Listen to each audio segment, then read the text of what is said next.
అందరికీ నమస్కారం. ముందు వీడియోలో మనం భీష్ముని జననం గురించి తెలుసుకున్నాం కదా. ఈ వీడియోలో మనం భీష్ముని ప్రతిజ్ఞ గురించి, దేవవ్రతుడు భీష్ముడిగా ఎలా మారాడో తెలుసుకుందాం. ఇక కథలోకి వెళ్దాం. సంతనుడు మహాతేజస్వి యువకుడైన దేవవ్రతుణ్ణి తన హృదయానికి హత్తుకున్నాడు. అనంతరం అతన్ని యువరాజుగా నియమించి కిరీటాన్ని పెట్టాడు. ఇలా 4 ఏళ్లు గడిచాయి. ఒకరోజు సంతనుడు యమునా నది ఒడ్డున విహరిస్తుండగా గాలి పరిమళభరితంగా శరీరానికి హాయిగా అనిపించింది. ఈ పరిమళానికి కారణం ఏమై ఉంటుందా అని చుట్టూ చూశాడు. అది ఓ అందమైన దేవకన్య లాంటి యువతితో పాటు ఆమె శరీరం నుంచి వస్తున్న సుగంధ పరిమళం అని గ్రహించాడు. ఓ మునీశ్వరుడు ఆమెకు ఆ వరాన్ని ఇచ్చినట్లు తెలిసింది. ఆ పరిమళ వాయువులు సంతనుడిని పూర్తిగా ఆకర్షించాయి. గంగాదేవి తనను విడిచిపోయినప్పటి నుండి సంతనుడు తన ఇంద్రియాలను నియంత్రించుకున్నాడు. అయితే ఆ పరిమళభరిత యువతిని చూసిన క్షణం నుంచి అతని ఇంద్రియాలు కట్టలు తెంచుకున్నాయి. ఆమెను పొందాలనే ఆశ ఏర్పడింది. ఆమెను తన భార్యగా చేసుకోవాలని కోరాడు. దానికి ఆ యువతి, నేను ఓ జాలరి యువతిని. మా గ్రామ పెద్ద నా తండ్రి. దయచేసి మీరు ఈ విషయం ఆయనతో మాట్లాడండి. ఆయన అనుమతి తీసుకోండి అంది. ఆమె మాటలు సంతనుడికి ఎంతో మాధుర్యంగా అనిపించాయి. ఆమె తండ్రి దాసరాజు మంచి తెలివిగల వ్యక్తి.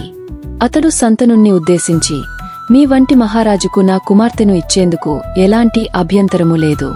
కాని మీరు ఒక వాగ్దానం చేయాలి అని అన్నాడు. అప్పుడు సంతనుడు, కేవలం వాగ్దానం చేస్తే సరిపోతే నేను సిద్ధం అని చెప్పాడు.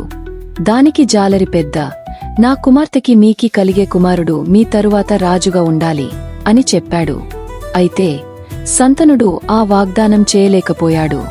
ఎందుకంటే ఆ విధంగా ఒప్పుకోవడం దేవవ్రతుడు భవిష్యత్ రాజుగా ఉండే అవకాశాన్ని కాలదన్నినట్లవుతుంది. కాబట్టి ఈ మూల్యం చెల్లించి యువతిని వివాహమాడడం సిగ్గుచేటని భావించి హస్తినాపురానికి తిరిగి వచ్చాడు. ఈ విషయం ఇతరులకు తెలియకుండా తనలో తానే మదన పడసాగాడు. ఒకరోజు దేవవ్రతుడు తండ్రిని చూశాడు. తండ్రి, మీకు కావాల్సినవన్నీ ఉన్నా ఎందుకింత విచారంగా అస్వస్థులై ఉన్నారు? మీరు ఏదో రహస్యంగా మదనపడుతున్నట్లు అనిపిస్తోంది అని ప్రశ్నించాడు. అప్పుడు సంతనుడు, నాయనా, నీ మాట నిజమే. నా మనసు బాధతో నిండిపోయింది. నువ్వు నాకు ఉన్న ఒకే ఒక కుమారుడివి. నువ్వెప్పుడు యుద్ధాల్లో మునిగిపోయుంటావు. జీవితానికి భరోసా లేదు.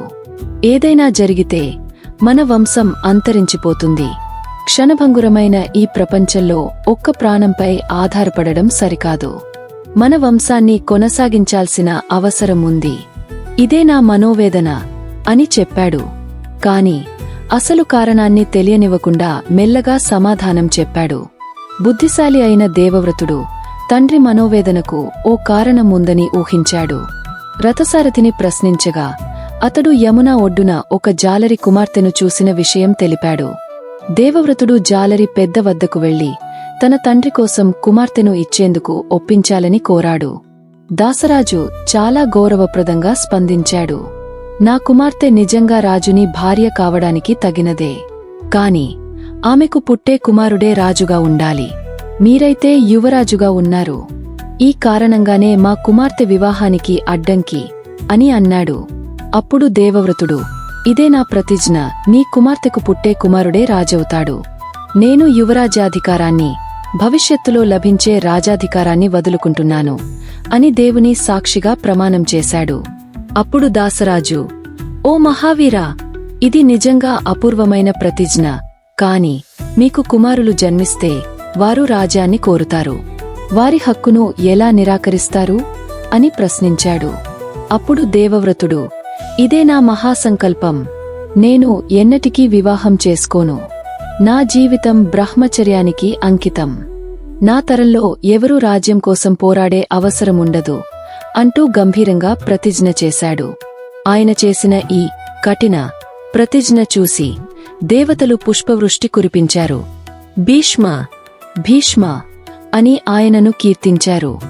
భీష్మ అంటే గాఢమైన ప్రతిజ్ఞ చేసినవాడు అనే అర్థం. ఆ క్షణం నుండి దేవవ్రతుడు భీష్ముడు అనే పేరుతో ప్రఖ్యాతి పొందాడు. తరువాత భీష్ముడు సత్యవతిని శంతనుడికి అప్పగించాడు.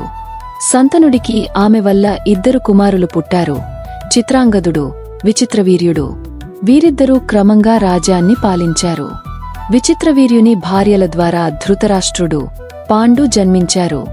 ధృతరాష్ట్రునికి 100 కుమారులు, కౌరవులు. పాండుకు 5 కుమారులు, పాండవులు జన్మించారు. భీష్ముడు తన కుటుంబ సభ్యులందరికీ గౌరవనీయుడిగా నిలిచాడు. చివరకు కురుక్షేత్ర యుద్ధం వరకు జీవించి తన మహత్తర జీవితాన్ని కొనసాగించాడు. ఈ వీడియో మీకు నచ్చిందని అనుకుంటున్నాను.